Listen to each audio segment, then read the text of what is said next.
आज का युग मोबाइल का युग है और लोग भी इतना डिजिटल हो चुके हैं कि अपनी छोटी छोटी प्रॉब्लम के लिए तुरंत कॉल सेंटर में कॉल कर देते हैं।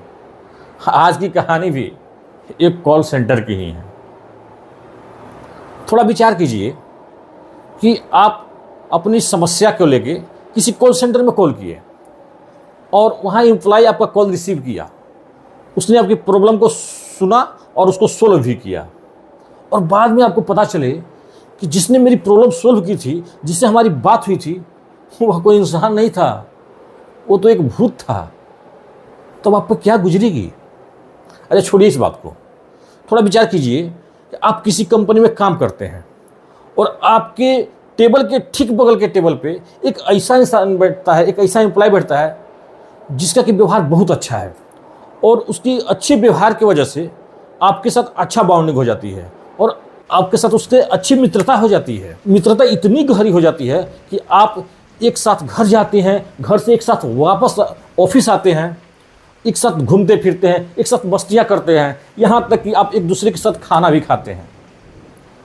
और कुछ समय बाद आपको ये पता चले कि मेरे बगल का जो एम्प्लॉय था, मेरे बगल के टेबल पे जो बैठने वाला एम्प्लॉय था, वह कोई इंसान नहीं था, वो तो एक भूत था।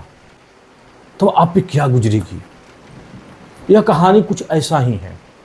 यह कहानी एक कहानी नहीं है, यह कहानी एक सच है जो मैं आपको सुनाने जा रहा हूँ। हमारे देश की राजधानी दिल्ली के पास ही एक शहर है गुड़गांव। यह कहानी इसी गुड़गांव में स्थित सैफ्रॉन कॉल सेंटर की है। सैफ्रॉन कॉल सेंटर, जिसकी बिल्डिंग एक ऐसे स्थान पे बनी हुई है जो स्थान कभी कब्र स्थान हुआ करता था। सन 2005 में एक अजीबोगरीब घटना घटती है इस सैफ्रॉन कॉल सेंटर के साथ। एक लड़की इस कंपनी को ज्वाइन करती है जिसका नाम रोजी है। रोजी अपना इंटरव्यू इतनी बेहतर तरीके से देती है, इतनी बेहतर ढंग से देती है कि जो कॉल सेंटर के हाई मैनेजमेंट है उनका दिल जीत लेती है। जो कॉल सेंटर के हाई मैनेजमेंट है उनको उसका इंटरव्यू और उसका व्यवहार बहुत अच्छा लगता है और वो उस रोजी को अपने कॉल सेंटर में काम दे देते हैं। ये रोजी बहुत ही खूबसूरत और चुलबुली टाइप की लड़की है। इसके चेहरे पे हमेशा मुस्कान रहता है। ये सबके साथ प्रेम से बात करती है, सबके साथ हंस के बात करती है। इसके व्यवहार इतने अच्छे हैं कि किसी के भी साथ भी तुरंत इसका अच्छा बॉन्डिंग हो जाता है। और ये रोजी इतना मेहनती है कि इसका अपना पूरा फोकस सिर्फ अपने काम पे होता है, अपने टारगेट हमेशा पूरा कर देती है। और अपने काम के साथ साथ उस कॉल सेंटर में अगर किसी दूसरे एम्प्लॉय को कुछ प्रॉब्लम होता है तो रोजी को अगर लगता है कि मेरे से वो प्रॉब्लम सोल्व हो सकता है, उससे जितना बनता है उस एम्प्लॉय को मदद भी करती है, जिसकी वजह से उस कॉल सेंटर का, यानी कहें कि सैफ्रॉन कॉल सेंटर का जितने भी एम्प्लॉय थे सभी के लिए रोजी फेवरेट बन चुकी है, सबके प्रिय बन चुकी है रोजी। इस रोजी का एक एम्प्लॉय से बहुत घनिष्ठ मित्रता हो जाती है जिसकी नाम माया है। माया ठीक उसके बगल के टेबल में बैठती है और उस दोनों के पास बैठने की वजह से और अच्छे व्यवहार की वजह से एक दूसरे में घनिष्ठ मित्रता हो जाती है। ये दोनों एक साथ ऑफिस आते हैं और एक साथ ऑफिस से घर जाते हैं। ऐसे तो ऑफिस के एम्प्लॉयों के लिए स्पेशल वैन है जो कि सभी एम्प्लॉयों को घर तक छोड़ती है और घर से फिर सुबह वापस ऑफिस तक लेके आती है। एक रोज माया का हेल्थ थोड़ा ख़राब हो जाता है। रोजी अपना काम के साथ साथ इस माया के काम को भी अच्छी तरह से निपटाती है। रोजी का जो ये हेल्प करने वाला व्यवहार था, जो दूसरे की मदद का व्यवहार था, इस व्यवहार की वजह से रोजी के साथ सभी एम्प्लॉय बहुत खुश रहते हैं। सभी एम्प्लॉय का एक अच्छा बॉन्डिंग बना हुआ है। और जो टीम लीडर हैं वो तो रोजी के काम से इतनी खुश थे कि वो सभी एम्प्लॉय में रोजी उनकी फेवरेट बन चुकी है।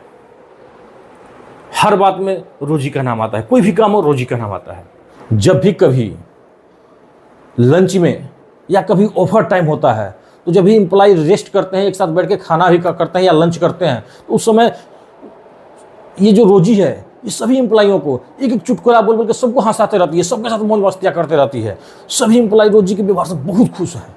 ये रोजी सिर्फ अपने काम पे फोकस करती है, कभी भी छुट्टी तक नहीं लेती।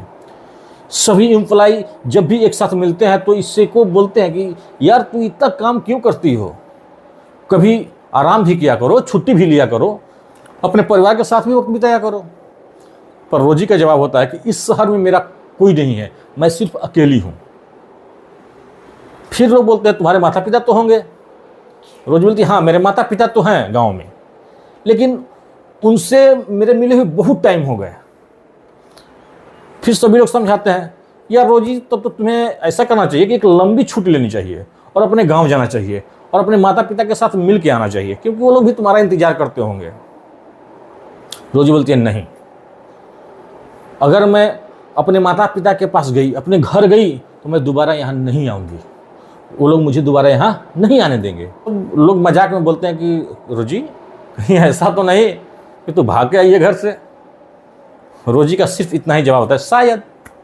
और बातों बातों में रोजी बताती है कि मुझे बहुत पैसा कमाना है, बहुत अमीर बनना है मेरे को। धीरे धीरे काम ऐसे ही चलते रहता है। रोजी जब से उस कॉल सेंटर में आई थी तब से अभी तक अपनी मेहनत के बदौलत, अपने काम के बदौलत वो टारगेट अपना इतना समय से पूरा करती थी कि बेस्ट मंथ ऑफ अवार्ड जब से रोजी आई थी हर मंथ उससे ही मिला। इसकी वजह से रोजी के चर्चे अब सिर्फ उसी कॉल सेंटर तक नहीं थे, उसके चर्चे अब हाई मैनेजमेंट तक थे, दूसरे कंपनियों तक थी कि एक ऐसी लड़की जिसका नाम रोजी है वो सैफरॉन कॉल सेंटर में काम करती है। वो इतनी मेहनती है कि आज तक कभी भी उसका काम पेंडिंग रहा ही नहीं, वो अपना टारगेट एकदम समय पर पूरा करती है। इसकी वजह से रोजी की चर्चे बहुत दूर दूर तक हो जाते हैं। जब कभी नाइट शिफ्ट होता था, जब काम कुछ ज़्यादा होते थे तो कभी कभी नाइट शिफ्ट भी सैफरॉन कॉल सेंटर में चलता था। तो नाइट शिफ्ट में जब भी सभी लोग काम करते थे, एम्प्लॉय जितने भी थे, तो कभी नाइट में जब काम निपटाने के बाद आराम से बैठते तो हम अपन एक दूसरे में मजाक किया करते थे कि ये जो कॉल सेंटर है एक कब्रिस्तान पे बना हुआ है, इस बिल्डिंग के बाहर रात में बुरी शक्तियाँ घूमती रहती है, भूत घूमते रहते हैं। रोजी इन सारी बातों को सुनने के बाद सिर्फ मुस्कुराते रहती है। धीरे धीरे समय बीतता है, लगभग 8 मंथ बीत जाता है। ये जो कॉल सेंटर है ये लोगों को समस्या का सॉल्व करता है, यानी जिसका भी जो भी समस्या होता है मोबाइल के रिलेटेड या सिम के रिलेटेड, तो वो इस कॉल सेंटर में कॉल करता है। तो जितने भी एम्प्लॉय होते हैं लगभग हर एक कस्टमर से 2 मिनट 4 मिनट, ज़्यादा से ज़्यादा बोले तो 10 मिनट तक बात करते हैं और उसकी समस्या को सॉल्व कर देते हैं। लेकिन एक दिन अजीबोगरीब घटना घटती है जो सबकी पैरों तले की जमीन को घिसका कर रख देती है। एक रहस्यमयी घटना। शाम का समय हो चुका था, ऑफिस से निकलने का समय हो चुका था, सभी लोग अपना काम निपटा चुके थे और अपना बैग वैग सब पैक करके निकलने की तैयारी में थे। और जैसे ही निकलने ही वाले थे कि रोजी के पैनल पे एक कॉल आ जाता है। रोजी उस कॉल को रिसीव करती है और लंबा बात चलने लगता है। हालांकि उस कॉल सेंटर का अपना स्पेशल वैन था जो कि सभी एम्प्लॉइयों को उसके घर तक छोड़ता था। इसके लिए सभी एम्प्लॉई उस रोजी का इंतजार भी करते हैं कि रोजी फ़ोन रखे तो हम लोग साथ निकलेंगे। और ऐसे भी रोजी के व्यवहार से सभी इतने खुश थे, सभी का बॉन्डिंग इतनी अच्छी है कि उसका वेट करते हैं कि भाई कोई रोजी के साथ कोई समस्या तो नहीं है, हम लोग साथ ही निकलेंगे, देख लेते हैं क्या है। ये जो रोजी का बात का सिलसिला था 10 मिनट, धीरे धीरे 20 मिनट हुआ। सभी लोग अवाक होकर देख रहे हैं। फिर ये बात का सिलसिला बढ़ते बढ़ते धीरे धीरे 40 मिनट तक चला गया। जो हमारे टीम लीडर थे बहुत चिंतित हो गए कि यार रोजी के साथ ऐसा क्या प्रॉब्लम हो गया। इस कॉल सेंटर में तो ज़्यादा से ज़्यादा लोग 3 से 4 मिनट बात करते हैं, बहुत ज़्यादा हुआ तो 10 मिनट, लेकिन ये रोजी तो 40 से 50 मिनट से ये फ़ोन के साथ लगी हुई है। शायद हो सकता है कि कोई कस्टमर रोजी को परेशान कर रहा हो, रोजी को तंग कर रहा हो। ये बात सोचकर जो हमारे टीम लीडर थे वो टीम लीडर अपने केबिन में जाते हैं और अपने केबिन के फ़ोन से रोजी के फ़ोन को कनेक्ट करते हैं कि रोजी क्या बात कर रही है लाइव सुनने के लिए। ये सोचकर कि ताकि अगर रोजी को कोई समस्या हो तो हम बहुत सारे लोग थे, उनके सीनियर भी थे, जो कि उसको समझ में ना आता हो तो हम लोग उसको हेल्प कर सकें, उसकी मदद कर सकें।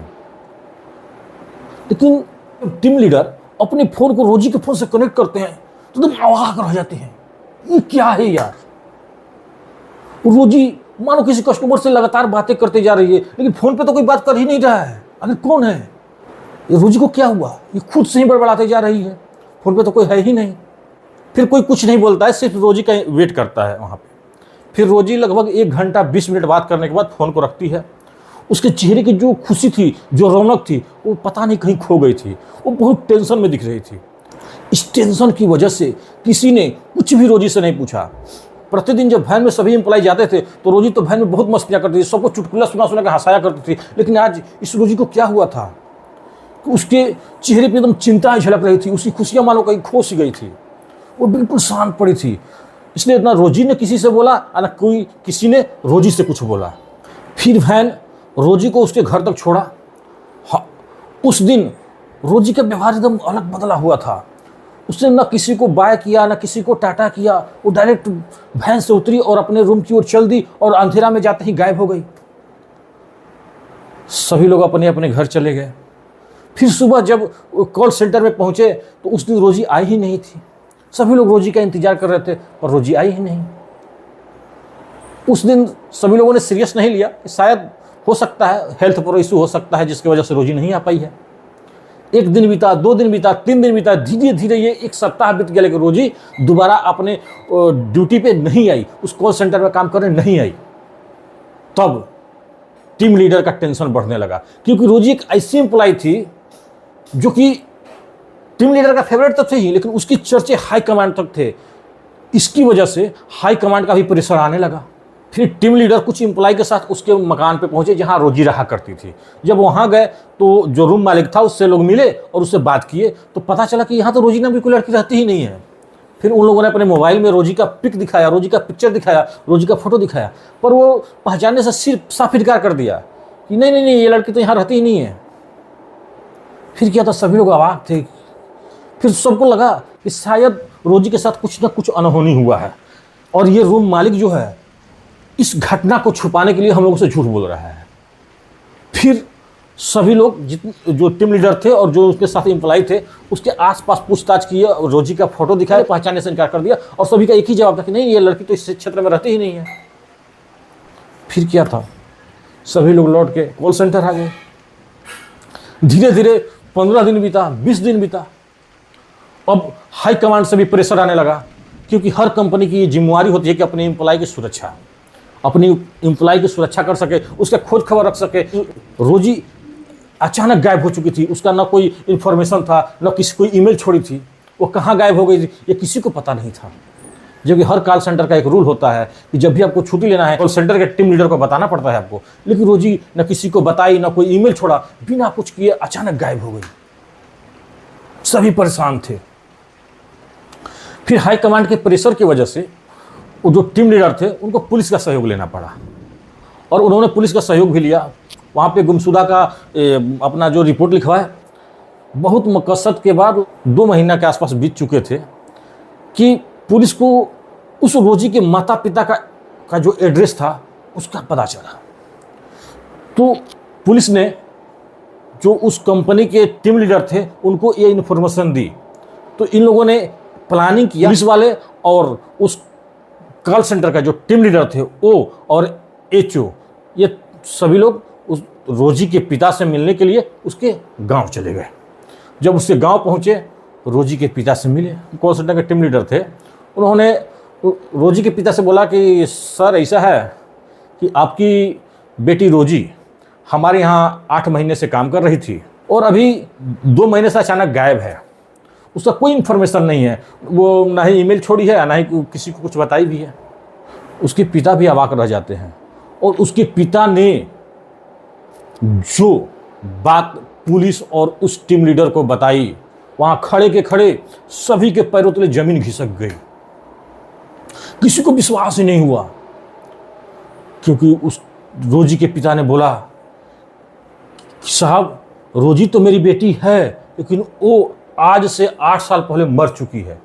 सभी लोग अवाक रह गई यार, अभी तो ये 2 महीना पहले मेरे साथ काम कर रही थी, मस्तियाँ क्या करती थी। लोग थोड़ा कन्फ्यूजन हो गया, शायद ऐसा तो नहीं है कि किसी हम दूसरे रोजी के घर पहुंच चुके हैं। फिर जो उस कॉल सेंटर के टीम लीडर थे उन्होंने अपने मोबाइल से पिक निकाला और रोजी के पिता को दिखाया। रोजी के पिता ने उस फोटो को पहचान लिया और बोला कि हाँ हाँ यही रोजी है। फिर जो कॉल सेंटर के टीम लीडर थे और जो एचओ थे उन्होंने बोला कि ऐसा कैसे हो सकता है, ये तो अभी हम लोग के साथ काम कर रही थी, अभी तो ये सिर्फ 2 महीने से गायब है, और आप बोल रहे हैं 8 साल पहले मर चुकी है। आप हम लोगों से कुछ छुपा तो नहीं रहे हैं? तब रोजी के पिता ने बताया कि साहब, अगर आपको विश्वास नहीं है हमारी बातों पे तो चलिए मैं आपको उस रोजी के कब्र पर ले चलता हूं। रोजी के पिता ने रोजी के 8 साल पहले का बहुत कुछ प्रूफ दिखाया, जिसके वजह से टीम लीडर को, एचओ को और पुलिस को ये विश्वास हो गया कि रोजी के पिता सच बोल रहे हैं। जब ये बात सैफरॉन कॉल सेंटर तक पहुंची कि रोजी जो हमारे लोगों के साथ काम करती थी वो कोई इंसान नहीं थी, वो तो 8 साल पहले मर चुकी थी, उसकी आत्मा हम लोगों के साथ काम कर रही थी, उसका भूत हम लोगों के साथ काम कर रहा था। ये बात सुनने के बाद सभी के होश उड़ गए। लेकिन जो करीबी मित्र, जो रोजी की करीबी मित्र माया थी, उसका वहीं हार्ट अटैक हो गया और उसकी वहीं पे डेथ हो गई। और एक लड़की और थी जिसका कि नाम इस कहानी में नहीं बताया गया है, उसका भी मानसिक स्थिति खराब हो गई, उसे हॉस्पिटल में भर्ती करना पड़ा, लेकिन उसकी मानसिक स्थिति आज भी वैसे ही बनी की बनी है। फिर क्या था, इस सैफरॉन कॉल सेंटर में कोई काम भी नहीं करना चाहता था। सभी एम्प्लॉय धीरे धीरे काम छोड़ना शुरू कर दिए, और आज पता नहीं वो सैफरॉन कॉल सेंटर चलता है या नहीं, ये हम भी नहीं बता सकते। रोजी क्या चाहती थी, किस लिए इस तरह कॉल सेंटर में काम किया, और वो जो कॉल आया था वो कॉल किसका था? रोजी की कौन से ख्वाहिश थे जो अधूरी रह गए थे, जिसकी वजह से उसे कॉल सेंटर में काम करना पड़ा? यह मिस्ट्री आज तक सॉल्व नहीं हुई।